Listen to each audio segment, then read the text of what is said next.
السلام علیکم ورحمۃ اللہ۔ آج کی یہ خوبصورت غزل اپنے ایک انتہائی عزیز دوست انجینئر شراکت علی حیدری کے نام کرتا ہوں۔ امید ہے آپ لوگ بھی پسند فرمائیں گے۔ کلزم حالات میں اس نے فنا ہونا ہی تھا، کلزم حالات میں اس نے فنا ہونا ہی تھا، بے وفا لوگوں میں رہ کر بے وفا ہونا ہی تھا۔ پوجتا رہتا تھا اس کو شہر سارا جس طرح، پوجتا رہتا تھا اس کو شہر سارا جس طرح، ایک دن اس شخص نے سب کا خدا ہونا ہی تھا۔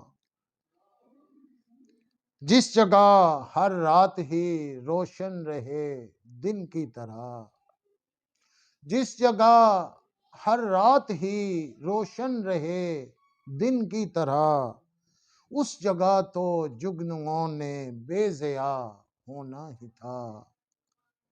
روشنی کہتا تھا وہ خود کو میری تو پھر اسے، روشنی کہتا تھا وہ خود کو میری تو پھر اسے، شام سے پہلے کہیں مجھ سے جدا ہونا ہی تھا۔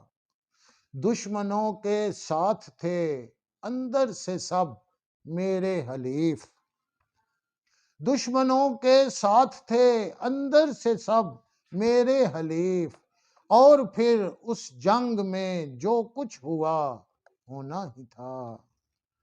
جی رہے ہیں جس طرح ایک دوسرے کو بھول کر، جی رہے ہیں جس طرح ایک دوسرے کو بھول کر، اپنی اپنی ذات سے ہم کو گلہ ہونا ہی تھا۔ دوستوں کی بات کو میں دل پہ لیتا تھا نعیم، دوستوں کی بات کو میں دل پہ لیتا تھا نعیم، سو میرے مرنے پہ ان کا تذکرہ ہونا ہی تھا۔ بے وفا لوگوں میں رہ کر بے وفا ہونا ہی تھا۔ بہت بہت شکریہ آپ کا۔